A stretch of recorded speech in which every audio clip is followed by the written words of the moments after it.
Salut à toutes et à tous, bienvenue dans ce nouveau numéro du Mag-Eco. En Mag-Eco douillet, nous serons dans le Haut-Rhin chez un fabricant de couettes Wattinage d'Alsace. Nous passerons par La Poutroie chez Hussor. L'entreprise innove dans la fabrication de murs en béton. Nous sommes à Beachwiller-l'Étang chez Sart Van Rohr. L'entreprise fabrique des vannes de régulation. Sart Van Rohr connaît une croissance très forte depuis quelques années et surtout, elle est très fière de fabriquer ses produits en France et le revendique avec un nouveau label, Origine France.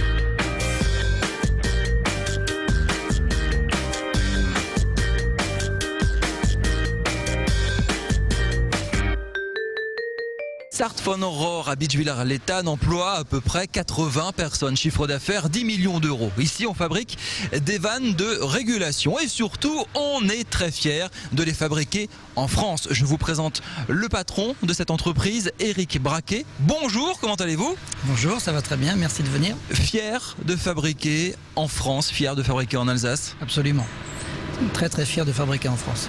Vous avez repris l'entreprise en 2006, succès assez étonnant, vous avez réussi à doubler le chiffre d'affaires, 10 millions d'euros en quelques années. Produire en France, fabriquer en France, rapporte de l'argent?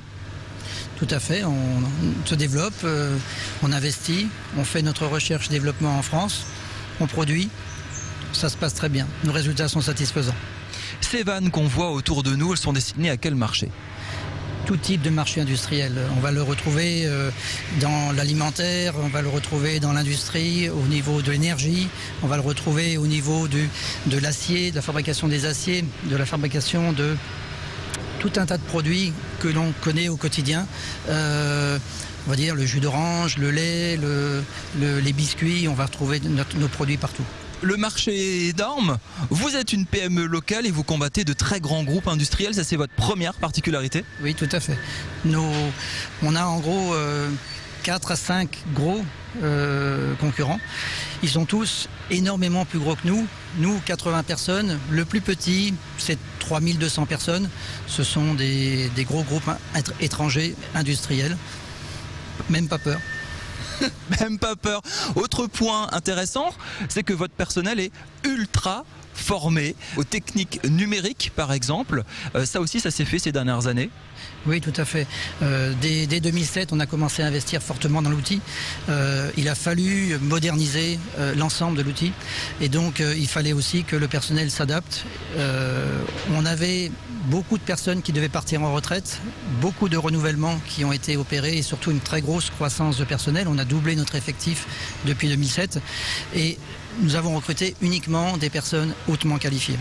On est venu chez Sart Van Rohr à Beachwiller-l'Étang pour vous, justement, vous parler de ça et vous montrer que oui, il est possible et de produire en Alsace, en France, de gagner de l'argent, d'investir. Vous êtes très fiers de ce Made in France, vous l'avez dit, et il y a un label que vous portez, c'est Origine France. C'est comme le bœuf, c'est une traçabilité? On va dire c'est quelque chose de très important pour celui qui fabrique en France. Nos concurrents, qui sont des groupes étrangers, n'ont pas trop envie de développer sur l'origine France. Ils fabriquent de l'asiatique.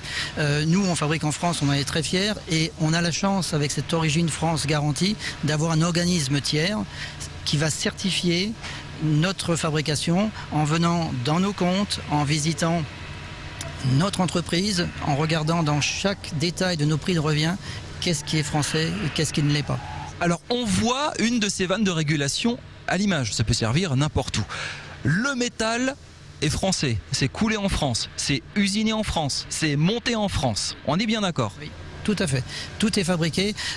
L'ensemble de nos corps de vannes, qui sont notamment pour les vapeurs haute pression, les liquides haute pression, sont forgés en France, pas très loin d'ici, à environ 150 km. Il y a des fonderies qui sont faites à Bordeaux, il y a des fonderies qui sont faites dans le Nord et des fonderies qui sont faites en Franche-Comté, des fonderies de très très haut niveau et qui n'ont absolument rien à voir avec ce qu'on trouve en Asie. Même la petite lamelle Made in France, elle est fabriquée en Alsace? Ah, tout à fait, les plaques sont fabriquées chez nous en Alsace, nos membranes de nos moteurs sont fabriquées en Alsace. Quasiment tout est fabriqué en France de toute manière.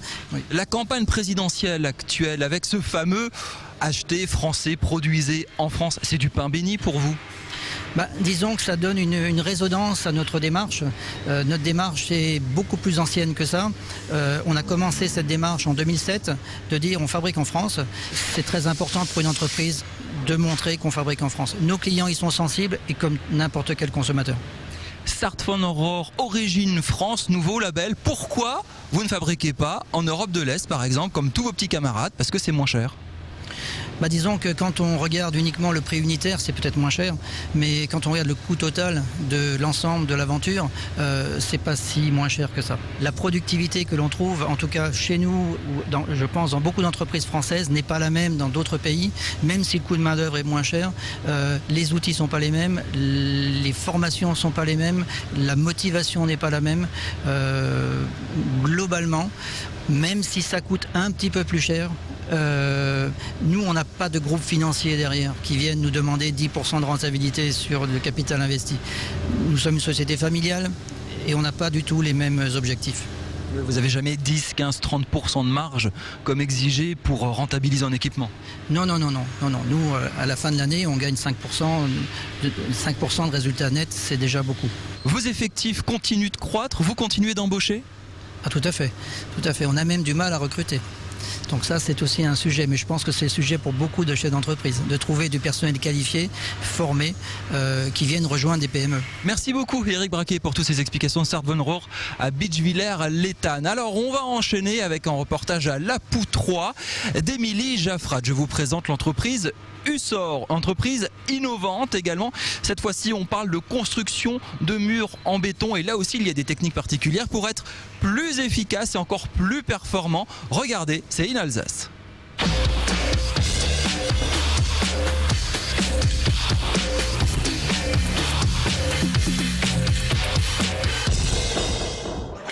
Spécialisé dans le coffrage dit à la française, Hussor à La Poutroie innove dans les outils utilisés sur les chantiers du BTP. 3 à 5 nouveaux produits sortent de leurs ateliers tous les ans. L'une de leurs dernières innovations, c'est cette passerelle métallique.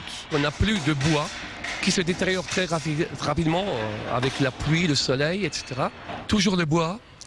Les extensions sont réglables, donc il faut les ajuster à chaque chantier. Ça fait énormément de travail, de mise en œuvre, je dirais, de ces pièces un peu spécifiques. Là, on a supprimé tous ces problèmes, puisque l'extension, ce qui s'appelle d'ailleurs une rallonge maintenant, est métallique et entièrement métallique. Le réglage se fait millimétriquement par un système de vis écrou. Ce système répond aux problématiques actuelles. Elle est plus ergonomique, plus confortable pour l'utilisateur et surtout, elle offre plus de sécurité que l'ancien modèle en bois. Sur les 110 personnes travaillant dans cette PME, une dizaine d'entre elles planchent sur la recherche et le développement. On dialogue beaucoup avec nos clients et surtout avec les chantiers, avec les gens de terrain qui ont des besoins et qui des fois ont des idées aussi. Et donc on est à l'écoute, à leur écoute et on essaye de mettre en œuvre tout ça, toutes les idées des uns et des autres pour arriver à progresser. Hussor possède toujours 2 années d'avance puisque l'entreprise alsacienne entretient des liens étroits avec la Fédération française du bâtiment qui adapte ses normes régulièrement. C'est ce qui lui permet de se montrer performante face à la concurrence. En France, ils sont 6 fabricants de coffrage métallique lourd.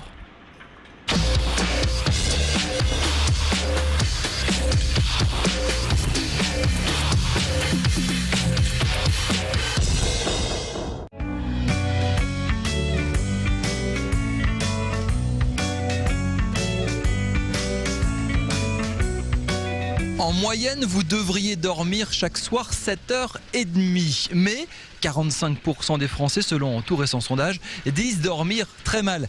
Transition plutôt facile pour vous parler des couettes et surtout des couettes fabriquées en Alsace. Nous sommes dans le Haut-Rhin, à Thann, chez Watinage d'Alsace avec Fabrice Turletta. Bonjour, vous êtes le gérant de cette entreprise, petite entreprise familiale? C'est ça, oui, depuis 1979. 5 employés, 5 couturières. Aussi, oui, 5 couturières, 2 opérateurs pour les machines industrielles de piquage et de matelassage. Et on fabrique ce que vous devinez derrière, des montagnes de couettes, de couvre-lits, c'est ça? Des montagnes, oui, alors peut-être pas des montagnes, mais en tout cas des séries allant de l'unité pour les particuliers jusqu'à 100-200 pièces pour l'hôtellerie ou les collectivités comme les maisons de retraite. Alors, première chose, c'est étonnant de voir ça dans la région. Moi, je pensais qu'on fabriquait ça au Maghreb, en Europe de l'Est, ailleurs dans le monde, mais plus en France. Non, alors effectivement, c'est le cas pour les grandes productions qui, à la fin des années 90, sont allées vers la Tunisie, donc dans le Maghreb, au Maroc, et au début des années 2000, même en Chine. Mais sur les petites quantités, c'est-à-dire sur le sur-mesure et dans l'hôtellerie et tout ce qui est maison de retraite, on a effectivement un avantage concurrentiel sur le sur-mesure. Ça, ce sont vos marchés. Les pros, les hôteliers. Ici, qu'est-ce qu'ils trouvent ? Alors ils trouvent un choix déjà de tissus différents, de mesures différentes, de qualités différentes et surtout le service. Votre technicien derrière m'a expliqué que vous étiez l'un des seuls en France à utiliser encore une matelasseuse mécanique qu'on entend. Oui, alors de cet âge-là, en tout cas, je pense qu'on doit être une des seuls, ou peut-être dans le Nord encore, vous en trouverez encore, parce que le bassin du Nord est un gros producteur de tissus matelassés, puisque c'est un des matelasseurs, un des sites historiques du matelassage, et ils doivent encore avoir des machines des années 60, je crois d'ailleurs. Ouais. On s'en sort grâce aux sur-mesures, c'est ça ? Vous faites tout à volonté ?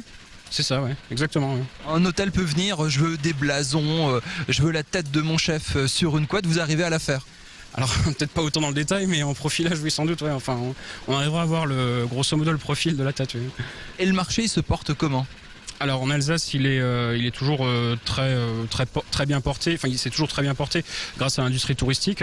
En Alsace, on a la chance d'avoir une hôtellerie moyenne gamme qui est très développée, et ce qui nous permet d'avoir des marchés ouverts. Concurrentiel certes, mais en tout cas ouvert et bien pourvu. Alors on le voit avec ce type de produit, ces machines pilotées par ordinateur. Il y a de l'innovation dans la fabrication de couettes matelassées ou pas ?